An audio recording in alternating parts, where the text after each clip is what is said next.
close here. It's almost 111. Getting close to Hey, starting. Cool. We're doing that 111, and I think I've been a dietitian like 11 years. Really? Oh my goodness, Matt, that is so aligned. You've been a dietitian for 11 years, and we're celebrating the Sacred Science Sunday at 111 so that you can lay down some amazing knowledge on the worth, the worth of organic foods. Is it worth it? Should we be eating them?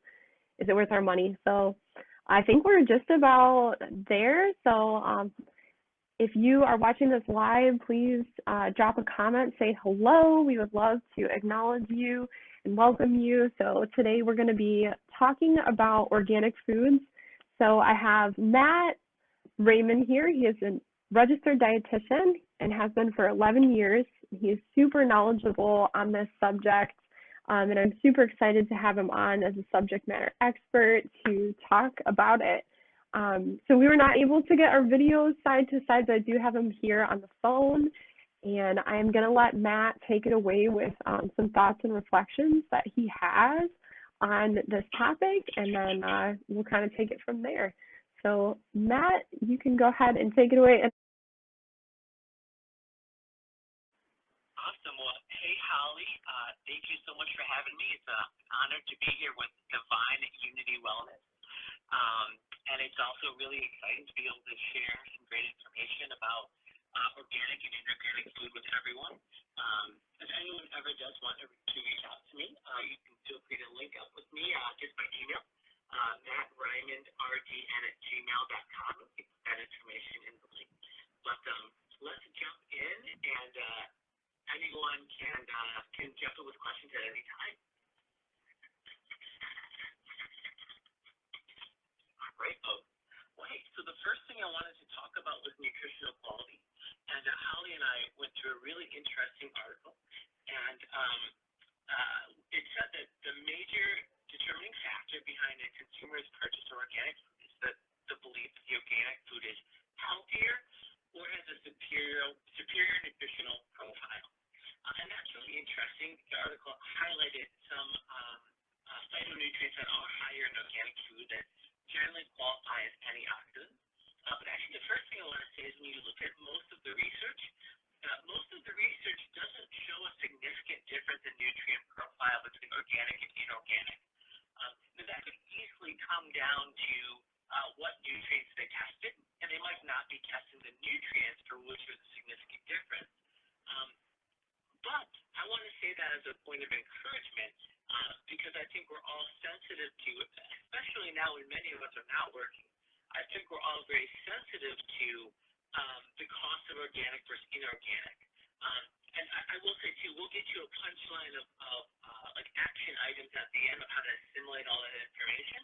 But I wanted to bring that up first so that if you're not eating organic, I don't want you to feel like you're missing out on key nutrients, or there's a reason to think that there's a major nutritional difference between organic and inorganic. And we'll also come back to some of those antioxidants.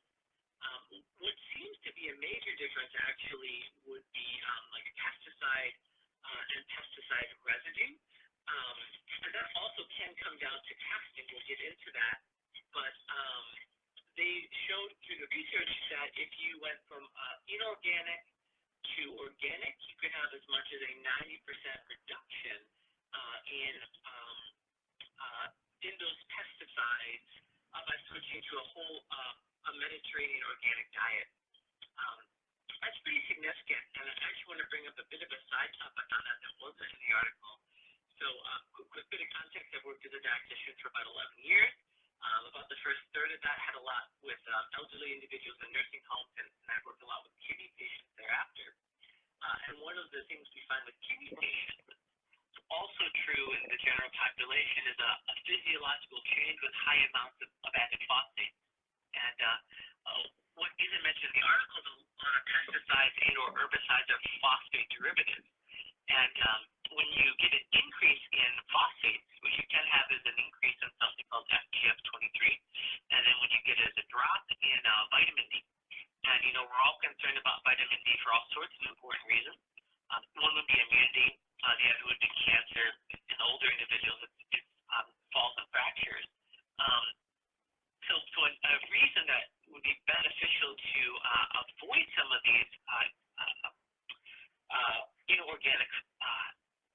pesticides. And pesticides is to cut down the increase of your dietary phosphate intake for potentially the sake of bones. Now, Holly, I've shot out a lot of information here. Care to chime in with any thoughts or questions here? So yeah, kind of reading through the different observational studies, we had talked a little bit about like impact of pesticides. Could you share a little bit just on like what is the health consequence when we are ingesting them? Yeah, unfortunately, I think a lot of that does come down to we're not entirely sure. The IARC, which is like the International Association for Research on Cancer, lists glyphosate, which is a really common herbicide, as potentially carcinogenic. Unfortunately, other organizations from the EU disagree. The article brought up some really interesting points about non-organic farmers having significantly lower proportions of normal sperm, and a relationship between higher pesticides from fruits and vegetables and lower probability of successful pregnancy, which is some pretty scary stuff. I think where that leaves us is really with a need to do some more research to figure out if there's a causal relationship. And I think it highlights the benefit of choosing organic as much as possible. But I think for other reasons, we can get into this. Again, fruits and vegetables and whole grains are incredibly nourishing, and I don't think we should be avoiding eating those things because there are pesticides. Yeah, that totally makes sense. And I know I've been to the grocery store and really struggled sometimes with, do I pick more foods or do I just walk away with a couple organic foods? So that's a really good perspective and tip for how to navigate this. So outside of buying organic as much as possible, when it's possible, do you have any other tips for kind of food safety and ways that we can navigate getting the highest quality foods possible? Yeah, so I think you're right. Diversity is really important. We talk about antioxidants a lot, and that if you give people a limited number of high antioxidant foods or a large variety of foods that might have a lower total amount of antioxidants, when you get more variety, you tend to get more antioxidants in the cell membrane, which is what prevents the cells from being destroyed. So I think you're right about variety. The Environmental Working Group has a nice list of the Clean 15 and the Dirty Dozen, and so that helps you identify foods like, say, blueberries, which tend to be higher in pesticides, or things like broccoli and cauliflower, which are good at repairing DNA damage. That tend to be lower in pesticides, and maybe it isn't as important for you to worry about buying those organic. Another thing you can do is they found that compared to water or a bleach solution, using baking soda in water is really effective at getting two particular pesticides off of apples, but I think it's reasonable to extrapolate that to maybe other pesticides and other fruits and vegetables.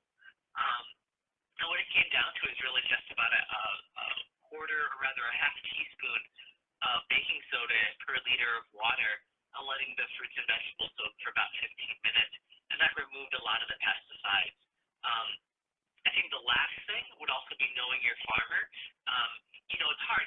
None of us are really getting out to farmers markets these days, and I get that. Especially they tend to be crowded with lots of other people who love good fruits and vegetables. But if you do know your farmer, you can learn about their spraying processes and what they use, and you can kind of look into the risks yourself a little bit more and see what how you want to navigate that. But for example, blueberry farmers can count the number of days that they planted their crop, and they can add up the temperature of each day, and they can identify when a particular form is going to essentially like pop up and eat their blueberries, and so they can spray within about 24 hours of that and prevent the loss of their crop. And so like a thoughtful farmer can use these chemicals in a way that minimizes our exposure and harm risk, and a good farmer should be able to talk to you about that. That is awesome. I cannot wait for the day when farmers markets are a thing again. I'm missing them so much. But those are really good points and just things that, I never would have known at the grocery store. We can feel super lost, trying to navigate all this information. So super grateful to have your perspective and your advice on this. Let's see here. I know like kind of the general question we were answering is organic versus non-organic. So I feel like we've covered that really well. It doesn't look like we have any questions at this time. Did you have any closing thoughts, Matt? Maybe just thought that I think just not being afraid of eating or worrying that our food is like this poisonous, contaminated thing, which can be what you see in the media. There's always been problems with food. Nothing's perfect. And so I think it's just choose organic if you can. If you can't, always make sure to choose a variety of nourishing whole foods. Wash them really well. Know your farmer. And I think you're putting yourself, if you're doing those things, you're putting yourself in a good position to have a really healthy, nourishing diet. Awesome. Thank you so much for that. And Matt, you are just such a wonderful resource in terms of food knowledge and all things nutrition. So guys, I'll have Matt's information available on the Divine Unity site after today if you want to connect with him one-on-one. I know my particular input when it comes to nutrition is to always reach out to an RD when you need counseling on your diet. They are really the best people to talk to, and we can get a lot of different opinions when it comes to what to eat.